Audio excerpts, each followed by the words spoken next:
সাথে ভোট দেওয়ার কারণে ওনাকে ধর্ষণ করা হয়েছে বলে উনি যেই অভিযোগ করেছেন সেই অভিযোগে ওনাকে দেখতে এসেছি। নোয়াখালীর দ্বীপ উপজেলা হাতিয়ায় এক গৃহবধূকে ধর্ষণের অভিযোগ ঘিরে সৃষ্টি হয়েছে তীব্র বিতর্ক। ঘটনার ব্যাখ্যায় দুই বিপরীতমুখী অবস্থান স্পষ্ট হয়ে ওঠায় এলাকা ও সামাজিক যোগাযোগ মাধ্যমে শুরু হয়েছে নানা জল্পনা কল্পনা। বিভিন্ন গণমাধ্যমের প্রতিবেদন অনুযায়ী একটি অনাকাঙ্ক্ষিত মারামারির ঘটনাকে কেন্দ্র করে পরবর্তীতে ধর্ষণ গল্প বানিয়ে তা রাজনৈতিক অস্ত্র হিসেবে ব্যবহার করা হচ্ছে।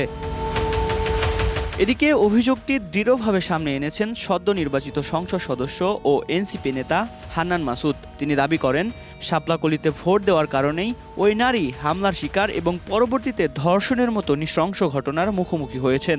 তবে তার এই বক্তব্যকে সরাসরি রাজনৈতিক অপপ্রচার বলে উল্লেখ করে দ্বিমত পোষণ করেছে বিএনপি।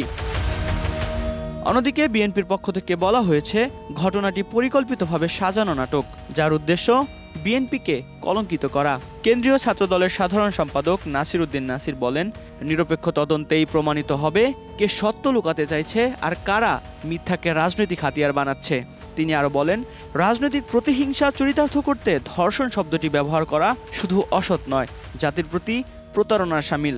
তার অভিযোগ, শিবির, জামায়াতপন্থী একটি চক্র এবং এনসিপি যৌথভাবে এই নাটক সাজাতে পারে।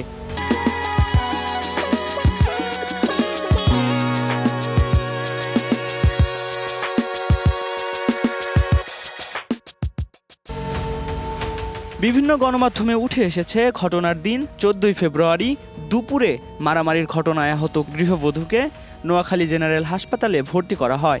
কিন্তু 3 ঘন্টা পর একই নারী ফের জরুরি বিভাগে এসে দাবি করেন তিনি ধর্ষণের শিকার হয়েছেন। এরপর বিষয়টি ছড়িয়ে পড়তেই পুলিশ তাৎক্ষণিক তদন্ত শুরু করে। পুলিশ জানায়, ঘটনাস্থলে 2 দফা মারামারি হয়েছে ঠিকই, তবে ধর্ষণের কোনো প্রমাণ এখনও পাওয়া যায়নি। হাসপাতালের তত্ত্বাবধায়ক ডক্টর ফরিদ উদ্দিন চৌধুরীও জানান, একই নারীর 2 বার ভর্তি হওয়ার ঘটনাই পুরো বিষয়টিতে ধোঁয়াশার সৃষ্টি করেছে। এখন পর্যন্ত কোনো মামলা হয়নি, নারীর শারীরিক পরীক্ষাও সম্পূর্ণ হয়নি। এদিকে বিষয়টি গুরুত্ব দিয়ে খতিয়ে দেখতে ঘটনাস্থল ও হাসপাতাল পরিদর্শন করেছেন অতিরিক্ত পুলিশ সুপার ও জেলা প্রশাসনের কর্মকর্তারা।